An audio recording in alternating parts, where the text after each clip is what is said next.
Hey everybody, Brandon Grysko here with the law firm Fausone Bohn, your premier law firm in Western Wayne County, serving clients throughout Michigan. I focus a significant portion of my representation on estate planning, wills and trusts, and probate matters.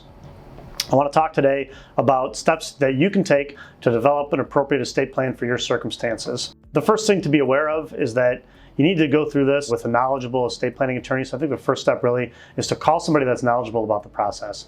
If you call me here at Fausone Bohn, I can help you by giving you a free consultation, talk about your assets, your family, what your circumstances are, and what the next steps are for you to take in establishing your estate plan to give you the peace of mind to go into the 2021 new year knowing that these things are handled and in place for your loved ones and for yourself. The next step is to think about what type of assets you have. For most folks, the most significant assets they have are real estate and their retirement accounts, so like a 401k or an IRA. But there's also a litany of other assets that people might have, including things like vehicles, watercraft, other securities or investment accounts that may not necessarily be in a retirement savings type vehicle. It could be cash, tangible personal properties such as your personal effects, household furnishings and things like that. And so really as you go into this process, it's very important to understand not just on a big picture scale what your net worth is, but also how do the items break down in terms of what are the different categories of things that you have. Another thing to consider is what the family dynamic is. My planning options are going to be different for a married couple versus somebody that's a single individual with no children. Additionally, the planning options are going to be a lot different for a married couple that have children in common versus a blended family where you have two parents, each from a previous marriage, that get together, and now they each have their own kids from the previous relationship, and maybe they even have children in common. And so the planning considerations for blended families like that are a lot of times going to be a lot different than what the planning considerations are for what you might think of as a more traditional type of family. The next thing to keep in mind is what the relationships are between you and who your fiduciaries are going to be. And what I mean by that is who you're going to designate to handle your affairs in the event that you either die or are unable to handle your own property and healthcare type matters. So for example, you can designate somebody as a patient advocate who makes healthcare related decisions for you in the event that you become incapacitated.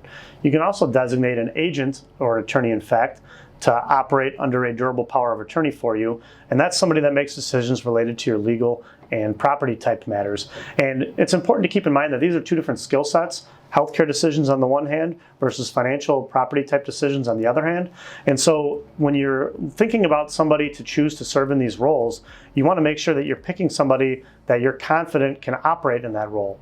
So somebody that's making financial type decisions is going to need the ability to be organized financially, should be somebody that is responsible financially, and somebody that you feel confident could keep an accurate accounting if called on to do so. On the other hand, somebody that is going to operate under a patient advocate designation should know and understand what your end-of-life wishes are. It should be somebody that's compassionate and somebody that's not afraid to stick up for your wishes as it relates to dealing with healthcare personnel, doctors and nurses, and people like that. Obviously, again, these are two very different skill sets, and so it might not necessarily be the same person that you want to serve in each of these roles.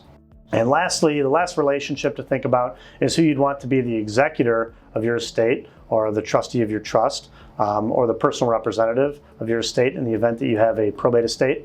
And this is somebody who, after you're passed, will be responsible for making sure that your wishes are followed in terms of how your property transitions and who it transitions to. And this should be somebody that you feel confident will follow your wishes as outlined in the document.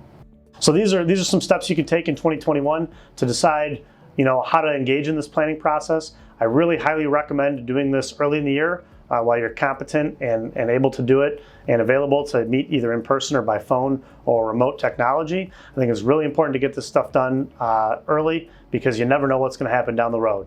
So if you want to engage in some estate planning, give me a call here at Fausone Bohn. I'd be happy to provide a free consultation to discuss your planning objectives and how best to meet those objectives. Give us a call here at 248-380-0000. Thank you.